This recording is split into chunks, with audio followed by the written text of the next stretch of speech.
আমাদের দেশে কিছু কিছু মেয়ে আছে যারা সুন্দর হওয়ার কারণে স্বামীর সাথে ভীষণভাবে খারাপ ব্যবহার করে। তারা ভাবে তাদের কাছে বেটার অপশনের অভাব নেই। এই জীবনের গল্পটি তাদের জন্য, আশা করি কাজে লাগবে। আমার নাম সাইফুল, জাহাঙ্গীরনগর বিশ্ববিদ্যালয় থেকে পড়ালেখা করেছি। গ্রামের বাড়ি ফরিদপুর। চাকরির সুবাদে মিরপুর 1-এ ম্যাচ ভাড়া করেছিলাম। আমি যেখানটায় ছিলাম সেটাকে একটা ম্যাচ বললে ভুল হবে। আমরা 4 জন মিলে একটা ফ্ল্যাট ভাড়া নিয়েছিলাম। আমরা 4 জনই এক এক জায়গা থেকে চাকরির সুবাদে মিরপুর একত্রিত হয়েছি। আমরা যে বাসাটায় ছিলাম সেখানে প্রায় ফ্ল্যাটেই এরকম ব্যাচেলার থাকতো।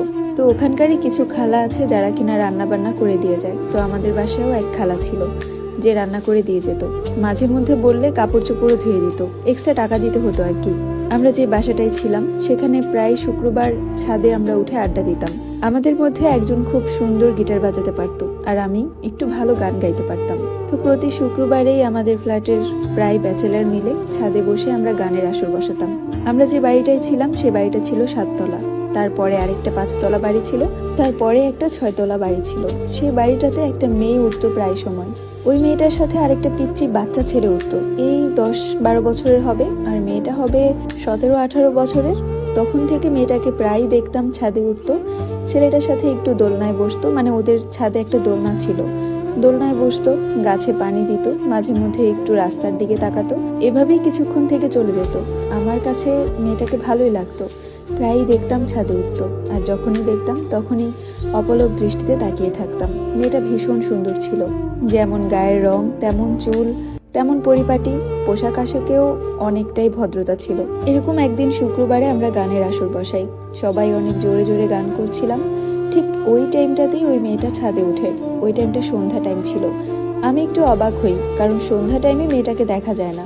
যখনই দেখতাম দিনের বেলায় দেখতাম, তাও আবার প্রতিদিন না, দেখা যেত সপ্তাহে 1 দিন বাকি 2 দিন। কিন্তু ওই দিন শুক্রবার দিন দেখে আমি একটু অবাক হই। সবাই গান গাচ্ছিল, গিটার বাজাচ্ছিল। ওই টাইমে আমাকেও সবাই গান গাইতে বলে, কিন্তু আমি গাইতে রাজি হই না। আমি রেলিং ঘেঁষে দাঁড়িয়ে মেয়েটাকে দেখছিলাম। হঠাৎ করে মেয়েটা কি যেন মনে করে উপরের দিকে তাকালো। উপরের দিকে তাকানোর পরে সঙ্গে সঙ্গে আমাদের চোখাচোখি হলো এবং আমার একটু লজ্জা লাগে, তাই আমি অন্যদিকে ফিরে যাই। মেয়েটা আমার দিকে ড্যাব ড্যাব করে তাকিয়েছিল, বুঝতে পারছিলাম।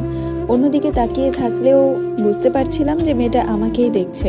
তার কিছুক্ষণ পর দেখলাম সেই মেয়েটার সাথে আরো 3টা মেয়ে ছাদে উঠলো। তো আমার সাথে যে কলিগরা ছিল আমরা একটু বন্ধুর মতনই ছিলাম। ওখানকার একটা ছেলে আবার ওই বাড়িরই একটা মেয়ের সাথে সম্পর্ক আছে।